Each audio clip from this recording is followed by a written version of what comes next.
Bonjour, je suis Claudia Prolongeau et vous écoutez Crime Story, le podcast de faits divers du Parisien. Décidément, ce sont les faits divers et leurs conséquences qui ont la vedette aujourd'hui. Des restes humains ont été retrouvés sur la propriété. Le préfet de la région Corse a été assassiné de plusieurs balles dans la tête ce soir. Un couple et ses 4 enfants ont donc disparu. L'enquête s'oriente aujourd'hui vers un geste criminel. Chaque semaine, je vous raconte une grande affaire criminelle en m'appuyant sur l'expertise du chef du service police-justice du Parisien, Damien Delseny. Bonjour Damien. Bonjour Claudia. Aujourd'hui Damien, le premier épisode sur l'affaire Caroline Dickinson. Oui, ou l'histoire d'un voyage linguistique d'une jeune Anglaise en France qui va s'achever en cauchemar. Mais c'est aussi l'histoire d'une enquête chaotique entre fausses pistes et pression internationale. Été 1996, en Ille-et-Vilaine, dans le village de Plaine-Fougère. C'est une petite commune de 2000 habitants à peine, située près des plages bretonnes, à quelques kilomètres du Mont-Saint-Michel. Au mois de juillet, 39 adolescents britanniques sont en voyage scolaire 4 jours, dans l'ouest de la France, depuis la Cornouaille, pour un séjour linguistique. Les jeunes Anglais et leurs professeurs logent dans une petite auberge au volet bleu, à la sortie du village, route de Pontorson. Pour Caroline Dickinson, 13 ans, c'est le premier voyage loin de l'Angleterre, sans ses parents. Une aventure qu'elle a attendue avec beaucoup d'excitation et d'impatience. De leur côté, ses parents sont un peu inquiets, mais heureux de voir leur fille goûter à l'indépendance et la liberté avec un tel enthousiasme. Avec ses copines, Mélissa, Camilla, Jenny et Anne, elle profite pleinement de l'air marin et se quitte le moins possible. Le dernier soir du voyage, le jeudi 17 juillet, Caroline demande au professeur qui les accompagne si elle peut dormir avec ses amis. Ils acceptent et un matelas est installé dans la petite chambre de 12 mètres carrés, la numéro 4, celle qui est la plus proche de l'escalier, au pied des 2 lits superposés. Le soir, les filles sont surexcitées et retardent au maximum le moment du coucher. Dans la salle commune, elles chantent à tue-tête et rient aux éclats. Mais à 23h, les filles doivent monter dans la chambre au premier étage. Elles s'exécutent tout en continuant à discuter et à rire jusqu'à 1h du matin.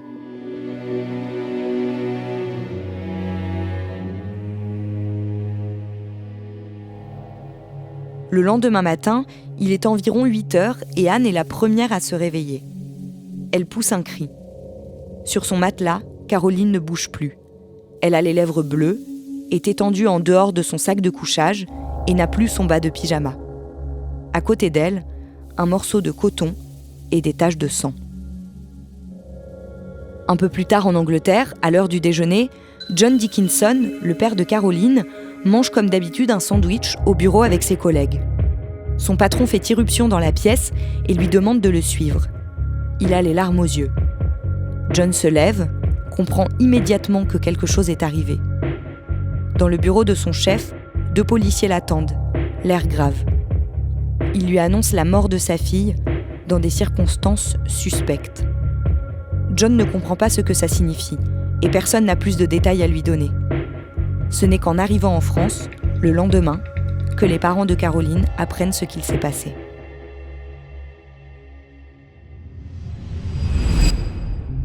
Damien, que révèle l'autopsie qui est pratiquée sur le corps de l'adolescente ? Alors, l'examen du corps de Caroline, il va révéler plusieurs éléments. D'abord, il va apprendre aux enquêteurs que Caroline Dickinson a été violée. Elle a été violée alors qu'elle était encore vivante. Ensuite, on va en savoir un peu plus, évidemment, grâce à cette autopsie sur les causes du décès. L'adolescente, elle a été asphyxiée en réalité. Son nez et sa bouche ont été obstrués, dit le médecin légiste. Enfin, il y a l'examen de ce qu'on appelle le bol alimentaire, c'est-à-dire en fait l'estomac d'une personne qui est décédée. On regarde toujours ce qu'il y a dans l'estomac parce que ça permet de voir à quel stade elle en était de sa digestion. Et là, le médecin qui examine le corps de Caroline Dickinson, il dit que l'estomac est vide. Ça veut dire qu'elle avait achevé la digestion de son dîner.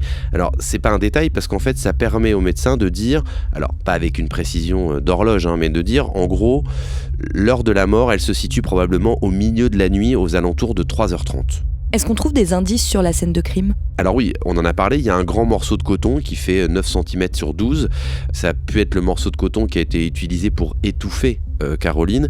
Et puis les enquêteurs, ils ont surtout relevé des traces de sperme sur la cuisse de Caroline et aussi un petit peu sur sa culotte. Ça leur permet donc d'avoir du matériel génétique.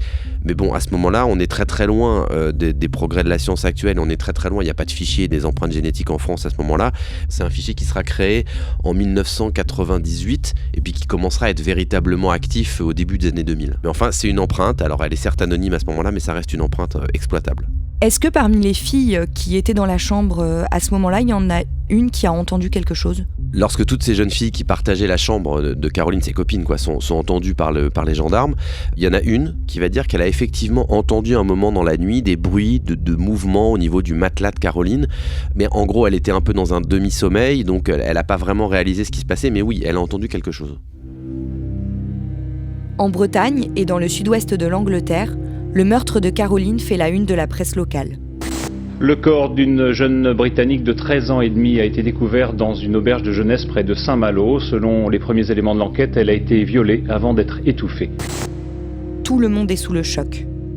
Tout le monde se sent concerné. Hein. Ça, c'est normal. On va avoir une pensée pour la petite jeune fille. Hein. Parce que c'est bien triste. Moi, je pense aux parents et c'est très très triste. Le village de Plaine Fougère est situé dans une région très touristique où beaucoup de vacanciers s'identifient à la famille Dickinson.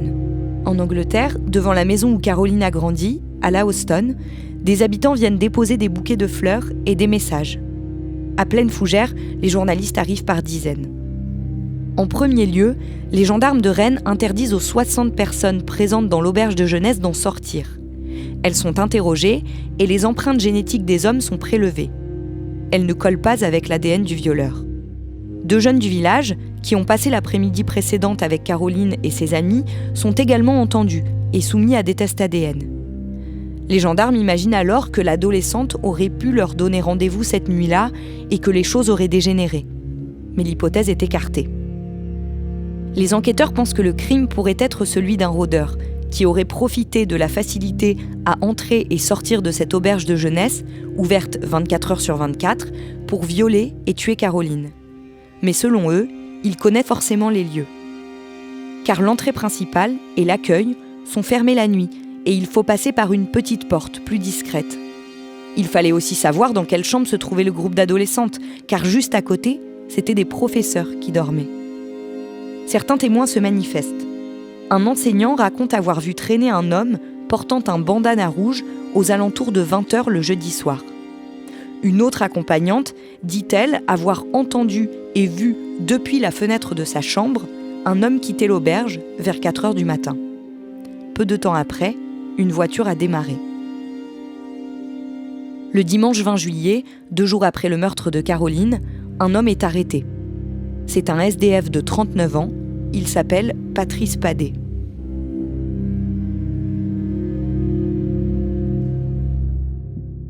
Qu'est-ce qu'on sait de cet homme ? C'est un routard en fait, c'est un type qui va d'un endroit à un autre, qui dort un peu où il peut. Alors il a un casier judiciaire qui est assez chargé et qui est surtout chargé de choses qui interpellent tout de suite les enquêteurs parce qu'il est connu pour ce qu'on appelle à l'époque des attentats à la pudeur et de l'exhibitionnisme. Et on sait aussi que les 18 et 19 juillet, il a été hébergé par le curé de la ville de Pontorson. Il est passé par Plaine Fougère les derniers jours, enfin les jours en tout cas où Caroline Dickinson y était et où elle a été tuée. On l'a vu discuter avec des gens, il a acheté des cigarettes, il a acheté du rosé parce que c'est quelqu'un qui boit beaucoup et surtout il est porteur de ce fameux bandana rouge qui a été vu par un témoin comme celui d'un rôdeur qui tournait autour de l'auberge de jeunesse. Donc le 20 juillet il décide de rentrer chez lui dans l'Orne en Normandie en stop et en fait il va être repéré par un gendarme qui est en train de poser un radar mobile sur le bord de la route, donc il est plutôt en train de faire de la sécurité routière à ce moment-là. Il va repérer là, ce fameux routard avec le bandana et il va être arrêté à ce moment-là. Et comment se déroule sa garde à vue ? Il faut rappeler 2 choses importantes, parce que Patrice Padet, c'est à la fois quelqu'un qui consomme beaucoup d'alcool quotidiennement et qui prend aussi pas mal de médicaments. Et en fait, pendant sa garde à vue, enfin en tout cas au début de sa garde à vue, il va être privé de ces 2 choses-là, et d'alcool et de médicaments. Et en fait, au bout de 45 heures de garde à vue, alors une garde à vue normalement ça dure 24 heures, puis c'est renouvelé jusqu'à 48 heures dans ces cas-là. Donc là on est à 45 heures de garde à vue, c'est-à-dire qu'on est vraiment tout à la fin de la garde à vue, et c'est à ce moment-là qu'il va tout avouer, le meurtre, le viol de Caroline Dickinson, et il va même rajouter certains détails à ses aveux. Il est immédiatement incarcéré ? Oui, il est incarcéré à la prison de Pleumeur à côté de Lorient. Alors évidemment, il y a un réel soulagement des enquêteurs d'avoir résolu cette affaire aussi vite, même si certains parmi les gendarmes ont quelques doutes, notamment parce que dans les détails qu'a fourni Padé pendant ses auditions, lui il évoque 2 jeunes filles qui dormaient dans le même lit, alors qu'on sait qu'en réalité Caroline, elle dormait par terre à côté des lits superposés. Il évoque aussi dans ses aveux les cheveux de Caroline Dickinson, il parle d'une blondeur un peu étincelante.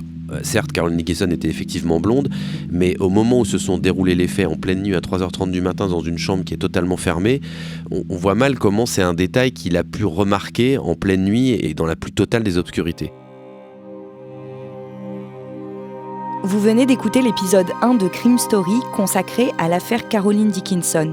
Suite et fin de ce podcast dans l'épisode 2, déjà disponible sur le site leparisien.fr et sur toutes vos plateformes d'écoute. Crime Story est le podcast fait divers du Parisien.